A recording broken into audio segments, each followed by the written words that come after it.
Hi friends, welcome back to our channel. అందరూ బాగున్నారా friends? ఈ వీడియోలో ఆల్ న్యూ 2026 KTM RC 160 ఈ వీడియోలో కంప్లీట్గా ఈ బైక్ గురించి డిస్కస్ చేద్దాము. ఈ లేటెస్ట్ మోడల్ ప్రైస్ ఎంత పెట్టారు, ఫీచర్స్ ఏమున్నాయి, పిన్ టు పిన్ క్లియర్ కట్గా మీకు ఈ వీడియోలో ఎక్స్ప్లెయిన్ చేస్తాను. కాబట్టి వీడియోని స్కిప్ చేయొద్దు, లాస్ట్ వరకు చూడండి. మీరు ఎవరైనా సరే బైక్ కొనుక్కుందాం అనుకుంటే ఈ వీడియో మీకు చాలా యూస్ఫుల్గా ఉంటుంది. అలానే మీ ఫ్రెండ్స్ అండ్ ఫ్యామిలీ మెంబర్స్ కూడా ఈ వీడియోని షేర్ చేయండి. వాళ్ళు బైక్ కొనుక్కుంటే వాళ్ళు కూడా యూజ్ అవ్వచ్చు. ఇంకా ఈ వీడియోలో మీకు నా ఎక్స్ప్లెనేషన్ నచ్చితే వీడియోని లైక్ చేసి ఛానల్ కూడా సబ్స్క్రైబ్ చేయడం మర్చిపోవద్దు. నాకు కొంచెం మోటివేషన్గా ఉంటుంది, మీ బైక్ కూడా మైలేజ్ ఎక్కువిస్తుంది. ఇంకా without any late let's begin the video. First of all మన ఈ బైక్ కలర్స్, లుక్స్, మోడల్స్ గురించి డిస్కస్ చేద్దాము. కలర్స్ వైజ్ RC 160ని మీరు టోటల్గా 3 కలర్స్లో సెలెక్ట్ చేసుకోవచ్చు. Orange, black, white. As of now ఇప్పుడు నేను రివ్యూ చేస్తున్న ఈ బ్లాక్ కలర్ రియాలిటీలో చూడడానికి చాలా బాగుంది, నాకు కూడా బాగా నచ్చింది. వైట్ కలర్ కూడా రియాలిటీలో చూడడానికి చాలా బాగుంటుంది, ఆరెంజ్ కూడా బాగుంటుంది అనమాట. 3 కలర్స్ చాలా మంచిగా డిజైన్ చేశారు. మీ టేస్ట్ వైజ్ మీకు నచ్చిన కలర్ని సెలెక్ట్ చేసుకోవచ్చు. నెక్స్ట్ ఇంకా మోడల్స్ గురించి డిస్కస్ చేస్తే ఈ బైక్ అనేది ఓన్లీ సింగిల్ మోడల్లోనే ఉంది, డిఫరెంట్ మోడల్స్ అంటూ ఏమీ లేవు. లుక్స్ గురించి డిస్కస్ చేస్తే సేమ్ RC 200 బైక్ ఉంటుంది కదా, అలానే ఉంటుంది బైక్ చూడడానికి. రియాలిటీలో వెహికల్ ఏంటంటే 160 బైక్ లాగా అయితే అనిపించదు, కొంచెం పెద్ద బైక్ లాగా అనిపిస్తుంది. మెయిన్గా ఈ బైక్లు ఏంటంటే నాకు ఆ ఫ్రంట్ హెడ్ లైట్ డిజైన్ అంత బాగా నచ్చదు. రిమైనింగ్ సైడ్ యాంగిల్లో వెహికల్ చూడడానికి బాగుంటుంది, టాప్ బ్యాక్ సైడ్ యాంగిల్స్లో కూడా వెహికల్ చూడడానికి బాగుంటుంది. కానీ ఫ్రంట్ హెడ్ లైట్ డిజైన్ అంత అట్రాక్టివ్గా ఉండదు అనమాట. మీకు నచ్చితే ఓకే, పర్లేదు. కంప్లీట్గా అది డిఫరెంట్ ఒపీనియన్, కొంతమందికి నచ్చుతుంది, కొంతమందికి నచ్చదు. మీ టేస్ట్ వైజ్ మీకు నచ్చితే హ్యాపీగా తీసుకోవచ్చు. మెయిన్గా ఈ RC సిరీస్ ఏంటంటే racing sports category series bike అనమాట. ఈ కేటగిరీ ఏంటంటే యూత్ కోసమే డిజైన్ చేయబడింది. మెయిన్గా ఈ బైక్ కూడా యూత్గా పర్ఫెక్ట్గా సెట్ అవుతుంది. సో ఇది ఓవరాల్గా మీకు అర్థమైంది అనుకుంటున్నాను కలర్స్, లుక్స్, మోడల్స్ గురించి. నెక్స్ట్ ఇప్పుడు మనం రిమైనింగ్ టెక్నికల్ డీటెయిల్స్ గురించి డిస్కస్ చేద్దాం. నెక్స్ట్ ఈ బైక్ ఫ్రంట్ ప్రొఫైల్ చూడడానికి ఎలా ఉంది, ఇక్కడ ఏంటంటే పెద్దగా బ్లాక్ కలర్ టింట్ టైప్లో విండ్ షీల్డ్ని ప్రొవైడ్ చేశారు, బెటర్ ఏదో డైనమిక్స్ ఉండటానికి. అలానే ఈ వెహికల్లో ప్రొవైడ్ చేసిన మిర్రర్స్ క్వాలిటీ కూడా చాలా బాగున్నాయి. వీటిని మీరు కావాలనుకుంటే డిజైన్ వైజ్ ఫోల్డ్, అన్ఫోల్డ్ కూడా చేసుకోవచ్చు. నెక్స్ట్ ఇంకా హెడ్ లైట్ డిజైన్ చూడడానికి ఎలా ఉంటుంది, ఇది కూడా స్ప్లిట్ LED హెడ్ లైట్ అనమాట. సో ఇది LED లైట్ కాబట్టి నైట్ టైం ఆ బ్రైట్నెస్, విజిబిలిటీ, ఆ త్రో ఇంటెన్సిటీ అనేది బాగానే ఉంటుంది, అలాంటి ప్రాబ్లం ఉండదు. నాకు ఒకటి బాగా నచ్చింది ఏంటంటే ఈ ఫ్రంట్ హెడ్ లైట్ గ్లాస్ ఉంటుంది కదా, అది వైట్ కలర్లో ఇవ్వకుండా కొద్దిగా బ్లాక్ టిన్ టైప్లో ఇచ్చారు. వెహికల్ని ఫ్రంట్ నుంచి చూస్తున్నప్పుడు కంప్లీట్గా బ్లాక్ అవుట్ థీమ్లో చాలా బాగుంది, నాకు అదొకటి బాగా నచ్చింది. బైక్ పైన ఉన్న గ్రాఫిక్స్ మొత్తం మనం రిమూవ్ చేసామనుకోండి, వెహికల్ అనేది ఫుల్ బ్లాక్ అవుట్ థీమ్లో కనిపిస్తుంది. కొంతమందికి అది నచ్చుతుంది, కొంతమందికి నచ్చుతుంది అనమాట. డిఫరెంట్ టేస్ట్ అది, నాకైతే అలాగ బాగా అనిపించింది వెహికల్ అనేది. సో ఈ ఫ్రంట్ హెడ్ లైట్ గ్లాస్ కానీ ఆ విండ్ షీల్డ్ కానీ బ్లాక్ థీమ్లో ఇవ్వటం అనేది బాగుంది. అలానే హెడ్ లైట్ కింద front number plate bracket placement ఇచ్చారు. అలానే ఇంకా ఈ గ్రిప్ సెట్ క్వాలిటీ మంచిగానే ఇచ్చారు. హ్యాండిల్ బార్కి మెటల్ బార్ అండ్ వెయిట్స్ కూడా ఉన్నాయి. అలానే ఫ్రంట్ బ్రేక్ అండ్ క్లచ్ లెవర్స్ని అడ్జస్ట్ చేసుకునే ఆప్షన్ లేదు, ఇవి నాన్ అడ్జస్టబుల్లే. ఇంకా throttling wise single throttle cable ఉంటుంది. నెక్స్ట్ ఇంకా ఈ బైక్లో సిగ్నల్ లైట్స్ని యూనిక్గా హెడ్ లైట్ పక్కనే ప్లేస్ చేశారు. ఇక్కడ మీరు అబ్జర్వ్ చేస్తే వైట్ కలర్లో కనిపిస్తున్నవి DRLs అనమాట. సో ఈ DRLస్ను, సిగ్నల్ లైట్స్ను కొద్దిగా యూనిక్గా డిజైన్ చేశారు. ఈ సిగ్నల్ లైట్స్ LEDని ఇంకో ప్లస్ పాయింట్ ఏంటంటే హజార్ లైట్స్ కూడా స్కిప్ చేయకుండా ఇచ్చారు, ఇది ఒక గుడ్ థింగ్. ఈ బైక్లో కంప్లీట్గా LED లైటింగ్ సిస్టమే ఉంటుంది, ఇది ఒక ప్లస్ పాయింటే. అలానే ఇంకా ఫ్రంట్ టైర్ ప్రొఫైల్ చూడడానికి ఎలా ఉంది, 110/70 17 ఇంచ్ నాన్ రేడియల్ టైర్ని ఇందులో ప్రొవైడ్ చేశారు. ఈ బైక్ ఉన్న ప్రైస్ బ్రాకెట్లో మనం రేడియల్ టైర్ని ఎక్స్పెక్ట్ చేయొచ్చు ఫ్రంట్లో కూడా, బట్ వీళ్ళు ఇవ్వలేదు, ఇది ఒకటి మైనస్ అనిపించింది. అలానే ఇంకా అలవిల్ డిజైన్ చూడడానికి ఎలా ఉన్నాయి, 5 స్పోక్ అల్యూమినియం అలవిల్స్ ఇచ్చారు. డిజైన్ వైజ్ చూడడానికి సింపుల్గా బాగానే ఉన్నాయి. ఇక్కడ రౌండ్ టైప్లో రిఫ్లెక్టర్ కూడా స్టిక్ చేశారు. అలానే ఇంకా front braking system wise 320 mm large disc plate ఇచ్చారు. బైబ్రేక్ కంపెనీకి సంబంధించిన 2 పిస్టన్ రేడియల్లీ మౌంటెడ్ క్యాలిపర్స్ను ప్రొవైడ్ చేయడం జరిగింది. సేఫ్టీ స్టాండర్డ్గా డ్యూల్ ఛానల్ ABS సపోర్ట్ కూడా ఉంటుంది. ఓవరాల్గా ఈ వెహికల్లో మంచి బ్రేక్ క్యాలిపర్స్ని యూజ్ చేశారు కాబట్టి బ్రేకింగ్ బైట్ మాత్రం చాలా బాగుంటుంది. ఇంకా front suspension wise WP Apex కంపెనీకి సంబంధించిన 43 mm black colour USD forks ఇచ్చారు. So stability and controlling, handling, stiffer riding అనేది చాలా బాగుంటుంది ఈ వెహికల్లో. అలానే ఇంకా ఇక్కడ షార్ట్గా ఫైబర్ ఫెండర్ని ప్రొవైడ్ చేశారు. నెక్స్ట్ ఈ బైక్ సైడ్ వ్యూ చూడడానికి ఎలా ఉంటుంది, సైడ్ యాంగిల్లో మాత్రం వెహికల్ చూడడానికి చాలా బాగుంది. ఇక్కడ RC 160 అని KTM రెడీ టు రేస్ అని చెప్పి పెద్దగా గ్రాఫిక్స్ ఇచ్చారు. అలానే ఇంకా ఈ vehicle handle bar right side red కలర్లో ఇంజిన్ కిల్ స్విచ్ ఇచ్చారు. కింద సెల్ఫ్ స్టార్ట్ బటన్ కూడా ఉంది. హ్యాండిల్కి లెఫ్ట్ సైడ్ ఫ్రంట్లో హై బీమ్, లో బీమ్, పాజింగ్ బటన్ ఇచ్చారు. రెడ్ కలర్లో హజార్ లైట్ బటన్ ఉంది. కన్సోల్ ఫీచర్స్ను బ్రౌజ్ చేసుకోవడానికి 4 టాగిల్ బటన్స్ ఇచ్చారు. కింద సిగ్నల్ స్విచ్, హార్న్ బటన్ కూడా ఉంది. ఓవరాల్గా స్విచెస్ క్వాలిటీ అయితే బాగానే ఉన్నాయి.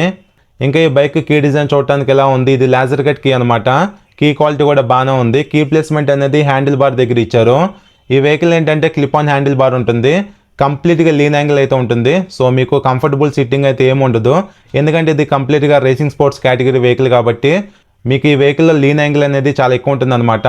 మీరు ఎక్కువసేపు ఈ బైక్ను రైడ్ చేస్తే షోల్డర్ పెయిన్, వ్రిస్ట్ పెయిన్ అనేది కామన్గా వస్తూనే ఉంటుంది because of that heavy lean angle. Next ఇప్పుడు మనం ఈ బైక్ కన్సోల్ గురించి డిస్కస్ చేస్తే 5 inch negative LCD black and white console ఇందులో ఇచ్చారు. ఈ బైక్ ఉన్న ప్రైస్ బ్రాకెట్లో TFT కన్సోల్ మనం ఎక్స్పెక్ట్ చేయొచ్చు, కానీ కంపెనీ అయితే ప్రొవైడ్ చేయట్లేదు. ఇందులో ఏంటంటే ఫీచర్స్ అయితే పర్లేదు, బాగానే ఉంటాయి, విజిబిలిటీ కూడా డే టైంలో బాగానే ఉంటుంది. బట్ డ్యూక్ 160లో ఇచ్చినట్టుగా TFT కన్సోల్ ఫీచర్లు కూడా ఈ వెహికల్ ఇస్తారేమో అనేది చూడాలి. బట్ మ్యాక్సిమం ఇవ్వకపోవచ్చు, బికాస్ ఆఫ్ TFT కన్సోల్ ఇస్తే ఈ బైక్ ప్రైస్ అనేది ఇంకా పెరిగిపోతుంది. చూద్దాం ఫ్యూచర్లో కంపెనీ ఏం చేస్తుందని. ఇప్పుడు ఈ కన్సోల్లో ఉన్న ఫీచర్స్ గురించి డిస్కస్ చేస్తే right and left signal indication lights, low oil indication, warning indication, malfunction light, RPM light, head light indication, ABS light, neutral light ఇచ్చారు. డిస్ప్లే లోపల టైం ఉంది, రెడీ టు రేస్ అని చెప్పి ఇక్కడ సపరేట్గా ఒక ప్యానల్ ఉంది, RPM meter, fuel gauge, speed, gear indicator, engine temperature అనేది టోటల్గా 3 లెవెల్స్లో చూపిస్తుంది. లో, ఓకే, హాట్ అని చెప్పి ఇది ఒకటి బాగుంది. అలానే ఇంకా ఓడోమీటర్ ఉంది, ABS on and of indication కూడా ఇక్కడ చూపిస్తుంది. ఇంకా అడిషనల్గా ABS అని చెప్పి 2 మోడ్స్ ఇచ్చారు, రోడ్, సూపర్ మోటో ABS అని. సూపర్ మోటో ABS అంటే బ్యాక్ సైడ్ ABS అనేది కంప్లీట్గా ఆఫ్ అయిపోతుంది, సో మీరు డ్రిఫ్టింగ్ లాంటివి చేయొచ్చు. రోడ్ అంటే డ్యూల్ ఛానల్ ABS అనేది యాక్టివేట్లో ఉంటుంది. అలానే ఇంకా బైక్ ఇన్ఫోలో కొద్దిగా ఇన్ఫర్మేషన్ ప్రొవైడ్ చేశారు, like odo, engine temperature, fuel range, battery, service, warning అని చెప్పి బైక్కి సంబంధించిన చాలా ఇన్ఫర్మేషన్ ఇక్కడ చూసుకోవచ్చు. ఇంకా ట్రిప్ ఆప్షన్లో ట్రిప్ 1, 2 గురించి ఇన్ఫర్మేషన్ మొత్తం ఇక్కడ చెక్ చేసుకోవచ్చు. లైక్ ఒక ట్రిప్లో ఎంత డిస్టెన్స్ కవర్ చేసాము, ఎంత ఫ్యూల్ కన్సంప్షన్ అయింది, ఎంత టాప్ స్పీడ్ వెళ్ళాము, ఎంత టైం పట్టింది, ఇలాంటి ఇన్ఫర్మేషన్ మీరు చూసుకోవచ్చు. ఇంకా అడిషనల్గా సెట్టింగ్స్లో ఫేవరెట్ అని చెప్పి ఒక ఆప్షన్ ఇచ్చారు. ఇదేంటంటే షార్ట్ కట్స్ లాగా అనమాట, మీకు నచ్చిన ఫీచర్ని షార్ట్ కట్ లాగా పెట్టుకొని ఈజీగా యాక్సెస్ చేయొచ్చు. కింద ఉన్న క్విక్ సెలెక్టర్ కూడా సేమ్ అలాంటిదే. టోటల్గా అప్ డౌన్ బటన్స్లో కొన్ని ఫీచర్స్ని ఇన్బిల్ట్గా ప్రొవైడ్ చేస్తున్నారు. వాటిలో మీకు నచ్చిన ఫీచర్ని సెట్ చేసుకుంటే చాలా క్విక్గా యాక్సెస్ చేయొచ్చు. ఇక్కడ కనిపిస్తున్నాయి కదా, ఈ 2 బటన్స్లో మీకు నచ్చిన ఫీచర్ని సెట్ చేసుకోవచ్చు. అలానే ఇంకా కింద షిఫ్ట్ లైట్ ఆప్షన్ ఉంది, యాజ్ ఆఫ్ ఇది లాక్లో ఉందన్నమాట. సో ఇదేంటంటే సర్టెన్ RPM దగ్గర మీరు లాక్ చేసుకుంటే RPM దగ్గరికి మనం రీచ్ అవ్వగానే స్క్రీన్ అనేది ఫ్లిక్కర్ అవుతుంది. సో రైడ్ చేసేటప్పుడు కొద్దిగా బాగుంటుంది అనమాట చూడడానికి. అలానే క్లాక్ అండ్ డేట్ ఇచ్చారు, సో మీరు మాన్యువల్గా డేట్ను, క్లాక్ని మీకు నచ్చినట్టుగా అడ్జస్ట్ చేసుకోవచ్చు. అలానే ఇంకా కింద యూనిట్స్ అని చెప్పి ఒక ఆప్షన్ ఇచ్చారు. ఇందులో ఏంటంటే డిస్టెన్స్ని మీరు కిలోమీటర్స్లో కానీ మైల్స్లో కానీ చూసుకోవచ్చు. అలానే కింద కన్సంప్షన్ కూడా ఉంది. ఇందులో ఏంటంటే టోటల్గా 4-5 ఆప్షన్స్ ఇచ్చారు, మీకు నచ్చిన దాంట్లో మీరు సెట్ చేసుకోవచ్చు అన్నమాట. ఇంకా ఎక్స్ట్రా ఫంక్షన్లో ABS మోడ్ అయితే ఇచ్చారు. ఈ బైక్ కన్సోల్ ఇన్బిల్ట్గా బ్లూటూత్ కనెక్టివిటీ, నావిగేషన్ ఫీచర్ అయితే రాదు. మీరు బ్లూటూత్ కనెక్టివిటీని ఈ వెహికల్ యూజ్ చేయాలంటే సపరేట్గా మనీ పెట్టి కొనుక్కోవాలి. సో దానికి ఎక్స్ట్రాగా అమౌంట్ మీ దగ్గర ఛార్జ్ చేస్తారు, అదొకటి నాకు నచ్చలా.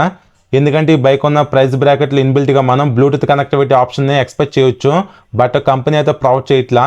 ఈ బైక్లో కన్సోల్ ఏంటంటే మరీ అంత బాగా ఎగ్జైట్ చేయట్లేదు, ఏదో పర్లేదు అనే ఫీలింగ్ ఉందంతే. నెక్స్ట్ అలానే ఇంకా కూలెంట్ టాప్అప్ క్యాన్ అనేది హ్యాండిల్ పక్కన ఇక్కడ ప్రొవైడ్ చేశారు. ఇక్కడ నుంచి మీరు కూలెంట్ను టాప్అప్ చేసుకోవాలి. అలానే ఈ వెహికల్లో సైడ్ స్టాండ్ మాత్రమే ఉంటుంది, సెంటర్ స్టాండ్ ఉండదు. ఇంకా సింగిల్ వే షిఫ్ట్ టైప్లో గేర్ లెవర్ ఇచ్చారు. రైడర్కి ఫోల్డబుల్ రబ్బర్ ఫుట్ రెస్ట్ను ప్రొవైడ్ చేయడం జరిగింది. నెక్స్ట్ ఇప్పుడు మనం ఈ బైక్లో ఉన్న main heart of the engine గురించి డిస్కస్ చేద్దాము. ఈ బైక్ని మనం కన్సిడర్ చేయడానికి main one of the reason వచ్చేసి ఈ ఇంజినే. Technical details wise single cylinder 4-stroke 4-valve 164.2cc OBD2B liquid cooled SOHC engine ఈ బైక్లో ఉంటుంది, DOHC కాదు, SOHC. ఇంకా power wise 19 bhp @9500 RPMలో, torque 15.5 Nm @7500 RPMలో engine produce చేయగలదు. 6-speed గేర్ బాక్స్ ఉంది, స్లిప్పర్ క్లచ్ కూడా ఇంజిన్ లోపల ఉంటుంది. ఓవరాల్గా ఇంజిన్ పర్ఫార్మెన్స్ గురించి డిస్కస్ చేస్తే 160cc సెగ్మెంట్లోనే ది బెస్ట్ పర్ఫార్మెన్స్ అయితే ఇది ఇవ్వగలదు. వెన్ కంపేర్ టు డ్యూక్ 160 తీసుకున్నా సరే మీకు పర్ఫార్మెన్స్ ఎక్కువ ఈ వెహికల్ అని అనిపిస్తుంది, బికాజ్ ఆఫ్ దీంట్లో ఏరోడైనమిక్స్ అనేవి చాలా బాగుంటాయి కాబట్టి. R15 బైక్తో కంపేర్ చేసుకున్న ఇనిషియల్గా పర్ఫార్మెన్స్ అనేది ఈ వెహికల్లోనే బాగుంటుంది. సో ఓవరాల్గా 160cc సెగ్మెంట్లోనే పవర్ఫుల్ ఇంజిన్ ఈ వెహికల్లో ఉంది. సేమ్ డ్యూక్ 160 RC 160లో ఉన్నది సేమ్ ఇంజిన్ అయినా సరే ఇది ఫేరీ మోడల్ వెహికల్ కాబట్టి టాప్ ఎండ్లో మీకు ఇంకొంచెం పర్ఫార్మెన్స్ బాగుంది అనే ఫీలింగ్ వస్తుంది అనమాట. మీరు హ్యాపీగా సిటీ కమ్యూటింగ్ యూజ్ చేసుకోవచ్చు, అలానే లాంగ్ రైడ్స్ వెళ్దాం అనుకున్న వెళ్ళొచ్చు మీకు ఓపిక ఉంటే. మెయిన్గా ఈ బైక్ ఏంటంటే సిటీ కమ్యూటింగ్కి చాలా బాగుంటుంది. ఈజీగా 140 వరకు టాప్ స్పీడ్ వెళ్ళిపోతుంది. ఇనిషియల్గా పికప్లు ఎలాంటి ల్యాగ్, లేటెన్సీ కూడా ఏమి ఉండదు. అలానే స్లిప్పర్ క్లచ్ ఉంది కాబట్టి క్లచ్ కూడా చాలా లైట్గా ఉంటుంది. గేర్ షిఫ్టింగ్ కూడా బాగానే ఉంటుంది అనమాట ఈ వెహికల్లో. వెహికల్ అయితే రైడ్ చేయడానికి మంచిగా ఫన్ టు రైడ్ అయితే ఉంటుంది. సో ఇది ఓవరాల్గా ఇంజిన్ గురించి మీకు అర్థమైంది అనుకుంటున్నాను. అలానే ఇంకో మెయిన్ థింగ్ ఏంటంటే ఇంజిన్ కూడా చాలా స్మూత్గా ఉంటుంది. లో స్పీడ్స్లో వైబ్రేషన్స్ కూడా తక్కువే ఉంటాయి. నెక్స్ట్ ఇంకా పిలియన్కి కూడా same foldable rubber foot rest provide చేశారు. అల్యూమినియం టైప్లో పిలియన్ బ్రాకెట్ డిజైన్ చూడడానికి ఇలా ఉంది. అలానే ఇంక ఈ బైక్లో ఓపెన్ చైన్ ఉంటుంది కాబట్టి రెగ్యులర్గా మనం చైన్ లూపింగ్ చేసుకోవాలి. ఇంటి దగ్గర చైన్ లూపింగ్ చేయాలంటే కంపల్సరీగా పెడక్ స్టాండ్ అనేది కావాలి. అలానే ఈ వెహికల్లో అల్యూమినియం సింగం కూడా ఇచ్చారు కాబట్టి ఇది ఒక గుడ్ థింగే. ఈ అల్యూమినియం సింగం రిలయబిలిటీ బాగుంటుంది, కంట్రోలింగ్ కూడా చాలా బాగుంటుంది. అలానే ఇంకా లేడీస్కి సేఫ్టీ కోసం మెటల్ సైడ్ గార్డ్ ఇచ్చారు. ఇన్బిల్ట్గా సైడ్ స్టాప్ ఫుట్ రెస్ట్ ఈ వెహికల్ ఏమీ ఉండదు. ఇంకా ఈ బైక్ బ్యాక్ సైడ్ ప్రొఫైల్ చూడడానికి ఎలా ఉంది, ఎల్ఈడి టెయిల్ లైట్ ఇచ్చారు. టెయిల్ లైట్ డిజైన్ చూడడానికి కూడా చాలా బాగుంది. ఇక్కడ కూడా రెడీ టు రేస్ అని చెప్పి మెన్షన్ చేశారు. అలానే టెయిల్ సెక్షన్ ఏంటంటే చాలా షార్ట్గా స్పోర్టియర్గా డిజైన్ చేశారు. Night time number plate visible అవడానికి లైట్ కూడా ఇచ్చారు. ఓవరాల్గా ఈ వెహికల్ బ్యాక్ సైడ్ వ్యూ చూడడానికి ఎలా ఉంటుంది. ఇంకా ఇన్బిల్ట్గా back side mud protection wise tyre hugger కూడా ప్రొవైడ్ చేస్తున్నారు. ఇది ఒక ప్లస్ పాయింటే. ఇంకా ఈ బైక్లో back side 140/60 R17 inch back side radial tyre, ఫ్రంట్లో నాన్ రేడియల్ టైర్ ఇచ్చారు. Both front and back radial tyres ఇచ్చేసి ఉంటే చాలా బాగుండేది. ఓవరాల్గా ఈ బైక్లో వైడ్ టైర్స్ ఉన్నాయి కాబట్టి టాప్ అండ్ పర్ఫార్మెన్స్లోను కార్నరింగ్స్లోను గ్రిప్ అనేది బాగానే ఉంటుంది. నెక్స్ట్ ఇంకా back side braking wise 230mm disc plate ఇచ్చారు. బైబ్రేక్ కంపెనీకి సంబంధించిన సింగిల్ పిస్టన్ ఫ్లోటింగ్ క్యాలిపర్ను యూజ్ చేయడం జరిగింది. కావాలనుకుంటే మీరు బ్యాక్ సైడ్ ఏబిఎస్ను కూడా ఆఫ్ చేసుకోవచ్చు. ట్రాక్షన్ కంట్రోల్ లాంటి ఫీచర్ అయితే ఈ వెహికల్లో లేదు. సో ఇది ఓవరాల్గా బ్రేకింగ్ గురించి. బ్రేకింగ్ బయట అయితే బాగానే ఉంటుంది, పర్ఫార్మెన్స్ కూడా బాగుంటుంది. సేఫ్టీ స్టాండర్డ్గా డ్యూల్ ఛానల్ ఏబిఎస్ ఉంది కాబట్టి ఓవరాల్గా బాగుంటుంది అనమాట. అలానే ఇంకా back side break lever design చూడటానికి ఎలా ఉంది. ఇక్కడ కంప్లీట్గా బ్యాక్ సైడ్ బ్రేకింగ్ సిస్టమ్కి సంబంధించిన మాస్టర్ సిలిండర్ కిట్ను కంప్లీట్గా కవర్ చేశారు. ఇది ఒక గుడ్ థింగే. నెక్స్ట్ ఇక్కడ మీరు అబ్జర్వ్ చేస్తే బ్యాక్ సైడ్ సస్పెన్షన్ పైన మడ్ అనేది పడి పాడవకుండా ఇక్కడ కొద్దిగా ఎక్స్టెన్షన్ అయితే ఇచ్చారు. ఇది ఒక good thing. Back suspension wise nitrox monoshock ఇచ్చారు. దీన్ని మీరు కావాలనుకుంటే 10 స్టెప్స్ అడ్జస్ట్ చేసుకోవచ్చు. ఓవరాల్గా సస్పెన్షన్ పర్ఫార్మెన్స్ అనేది ఈ వెహికల్లో నెక్స్ట్ లెవెల్లో ఉంటుంది, అందులో ఎలాంటి డౌట్ ఉండదు. నెక్స్ట్ ఇంకా ఈ వెహికల్ ఎగ్జాస్ట్ సిస్టమ్ అనేది అండర్బెల్లీ ఎగ్జాస్ట్ సిస్టమ్ అయితే ఉంటుంది. ఇక్కడ మీరు క్లియర్గా చూడవచ్చు. సౌండ్ వినడానికి స్మూత్గానే ఉంటుంది. నెక్స్ట్ ఇప్పుడు మనం ఈ బైక్లో ఉన్న సీటింగ్ గురించి డిస్కస్ చేస్తే ఇది రేసింగ్ స్పోర్ట్స్ కేటగిరీకి సంబంధించిన బైక్ కాబట్టి స్ప్లిట్ సీట్ సెటప్ అయితే ఉంటుంది. ఈ వెహికల్ అనేది మీరు ఫ్యామిలీ వైజ్ యూజ్ చేసుకోవడానికి చాలా కష్టం, అంత కంఫర్ట్ అయితే ఏమి ఉండదు. పిలియన్ కంఫర్ట్ కూడా ఈ వెహికల్లో బాగోదు, ఎందుకంటే కుషనింగ్ తక్కువ ఉంటుంది, స్పేస్ కూడా చాలా తక్కువ ఉంటుంది. రైడర్ కూడా వీళ్ళు కుషనింగ్ అయితే ఎక్కువ ఇవ్వరు, అదేంటో అర్థం కాదు. రైడర్ సీట్ కుషనింగ్ కూడా కొద్దిగా తక్కువగానే ఉంటుంది. సో ఈ బైక్ పైన మనం లాంగ్ రైడ్స్ చేసేటప్పుడు ఆ హార్డ్నెస్ అయితే మనం ఫీల్ అవ్వచ్చు. మీరు వెహికల్కి బాగా అలవాటు పడితే మేనేజ్ చేసుకోవచ్చు అన్నమాట. అలానే ఇక్కడ స్టైలిష్గా స్ప్లిట్ సీట్ గ్యాబ్రిల్స్ని ప్రొవైడ్ చేశారు, చూడొచ్చు. సీట్ లాక్ సిస్టమ్ కూడా ఇక్కడ మిడిల్లోనే ఇచ్చారు, చూడొచ్చు. అలానే ఇంక ఈ బైక్లో మెటల్ ఫ్యూల్ ట్యాంక్ ప్రొవైడ్ చేశారు, ఇది ఒక గుడ్ థింగ్. ఇక్కడ కేటీఎం అని చెప్పి స్టిక్కర్తో రైట్ అండ్ లెఫ్ట్ మెన్షన్ చేశారు ఆరెంజ్ కలర్లో. అటాచబుల్ ఫ్యూల్ క్యాపే ఉంటుంది ఈ వెహికల్లో. బ్యాక్ సైడ్ కనిపిస్తుంది ఈ పార్ట్ ఉంది కదా, ఇది ఫైబర్ పార్ట్. అలానే బైక్ ఇంజిన్ని ఎఫెక్టివ్గా కూల్ చేయడానికి ఫ్రంట్లో సీ షేప్లో కర్వీ రేడియేటర్ని ప్రొవైడ్ చేశారు, ఇది ఒక గుడ్ థింగ్. నెక్స్ట్ ఈ బైక్ టోటల్ వెయిట్ వచ్చేసి 155 kgs ఉంది. సీట్ హైట్ 830 mm ప్రొవైడ్ చేశారు.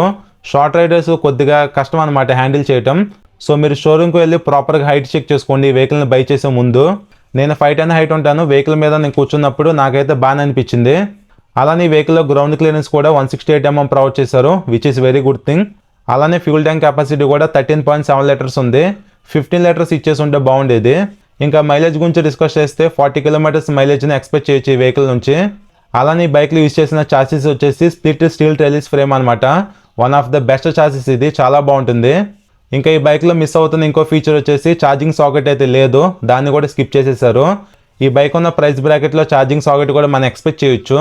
ఫైనల్గా ఇప్పుడు మనం ఈ బైక్ ఆన్ రోడ్ ప్రైస్ గురించి డిస్కస్ చేస్తే నేను రివ్యూ చేసిన షోరూంలో 2,35,695 రూపీస్ అయితే ఉంది వెహికల్ ప్రైస్ వచ్చేసి.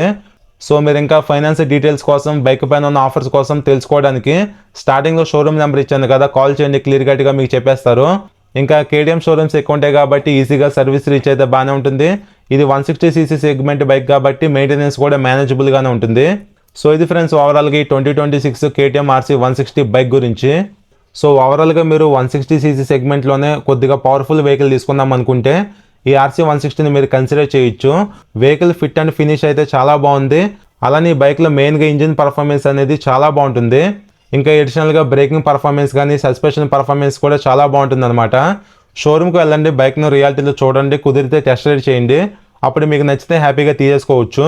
సో మీరు మనీ నాట్ ఏ మ్యాటర్స్ అనుకుంటే ఈ బైక్ని మీరు కన్సిడర్ చేయొచ్చు.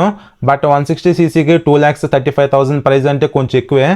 సో మీరు మంచి బ్రాండ్లో మంచి పర్ఫార్మెన్స్ ఉన్న వెహికల్ తీసుకుందాం అనుకుంటే రేసింగ్ స్పోర్ట్స్ కేటగిరీలో ఈ RC160 అయితే మీకు బాగుంటుంది.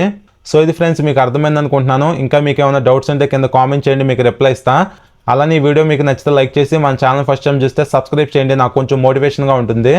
మరొక వీడియోతో మిమ్మల్ని కలుస్తాను. బాయ్.